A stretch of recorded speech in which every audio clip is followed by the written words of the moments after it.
Salut les Saiyans, comme chaque jour on se retrouve pour un Chronoa Times plein d'anecdotes Dragon Ball. À chaque jour, des infos sur l'univers de DB avec la date correspondante. Que s'est-il passé le 11 avril dans l'univers de Dragon Ball? Réponse, illico presto.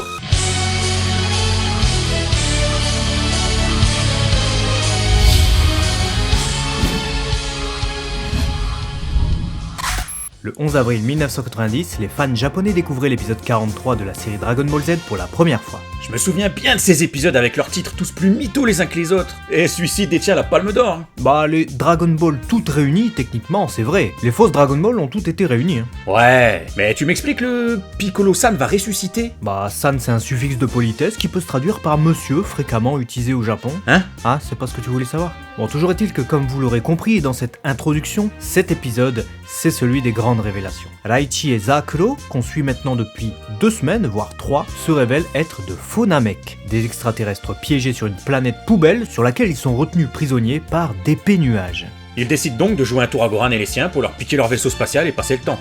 Ouais, le temps que la brèche qui se forme occasionnellement dans les nuages réapparaisse, car sans ça, même avec le vaisseau, ils n'auraient pas pu partir.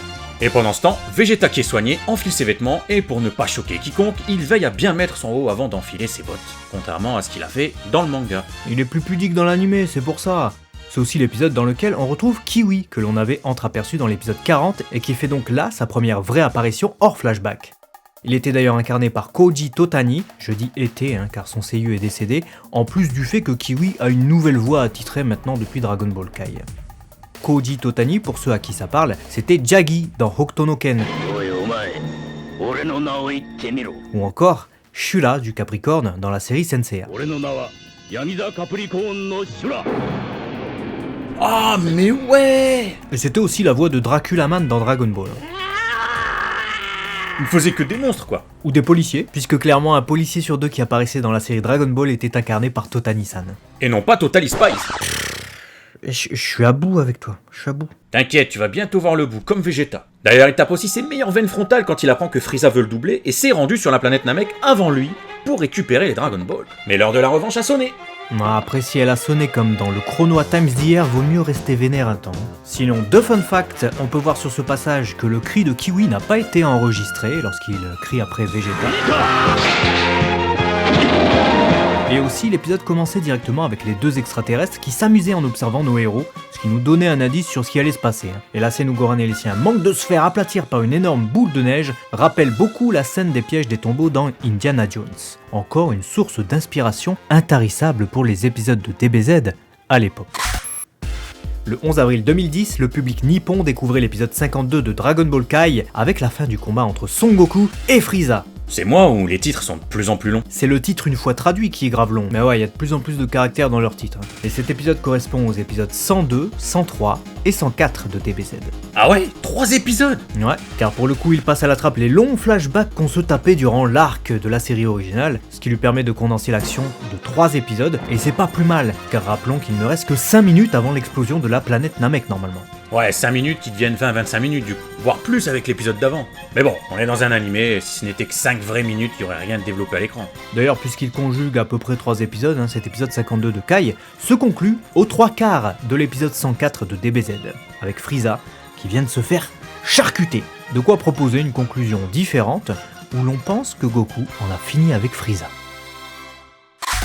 Le 11 avril 1989, le combat contre les Saiyans, le plus terrible jusqu'alors, battait son plein. Tenshinhan et Chaozu venaient de périr et sont allés rejoindre Yamcha. Ce chapitre 219 paru dans les pages du Weekly Shonen Jump numéro 19 permet aux guerriers de la Terre de s'offrir un peu de répit avant l'arrivée de Goku. Celui-ci est d'ailleurs à l'honneur sur la couverture, bien qu'il n'apparaisse que dans une seule case de ce chapitre. Le sous-titre présent sur la page cover dans son édition prépubliée, ainsi que son édition tankobon, nous disait « Je t'en prie Goku, essaie d'arriver à temps, par tous les moyens !» Bon, voilà, il y avait la motivation quoi.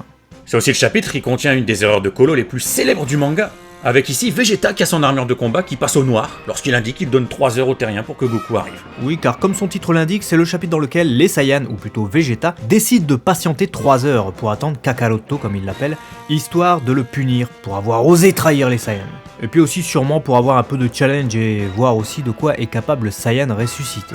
Cependant, à la fin du chapitre, Goku n'est toujours pas arrivé, il est toujours dans l'autre monde, en train de parcourir le chemin du serpent. Ça sent le roussi. Ouais, je pense que niveau tension instaurée, là, Toriyama Sensei faisait très fort. Car dans ce même chapitre, on pense que Krillin et Piccolo vont y passer juste après Tenshinhan, et ce n'est qu'en instaurant un Vegeta qui commande Nappa et le soumet donc, qu'on parvient à avoir un peu de répit. En instaurant un Vegeta qui est encore plus à redouter que Nappa du coup. Ça fait froid dans le dos. Et c'était annonciateur pour la suite des événements. Le 11 avril 1995, le chapitre 514 sortait dans les pages du magazine de prépublication hebdomadaire Weekly Shonen Jump et son numéro 19. C'est le chapitre dans lequel les terriens tués par Majin Buu ressuscitent tous en dehors des malfaiteurs. Ce qui veut dire que ces deux tocards-là n'ont pas dû ressusciter. Nope. En revanche, Vegeta qui a toujours été dépeint comme un cœur maléfique du fait de son passé, est, pour la toute première fois de l'histoire, considéré comme quelqu'un de bon, et il est ressuscité par Porunga. Dire que dans le même arc, au moment de son sacrifice contre Buu, Piccolo lui disait qu'il irait sûrement en enfer et qu'il ne retrouverait pas Goku dans l'autre monde. Les considérations ont bien changé. Ouais, notamment grâce au grand roi Enma. Celui-ci lui avait offert un traitement spécial en conservant son corps, se disant que ça pourrait servir. Ça va faire plus que servir, car c'est Vegeta qui a eu l'idée du Super Genki-Dama et qui annonce à Goku que maintenant que tout le monde a ressuscité, il peut y aller, il peut réunir l'énergie de tous les terriens. Le chapitre se termine ainsi sur les énergies de leurs proches revenus à la vie qui parviennent jusqu'à Goku, et grâce à Kaio, qui permet à Vegeta de communiquer avec tous les habitants de la Terre. Enfin, pour être exact, Kaio peut même faire entendre une voix dans l'univers tout entier, mais Vegeta ne s'adresse qu'aux terriens dans le chapitre. Cela dit, dans DBGT, Goku utilisera la capacité des Kaio pour réellement s'adresser à tout l'univers, puisque le Kaio du Nord fera appel à ses confrères lors du Super Genki-Dama final.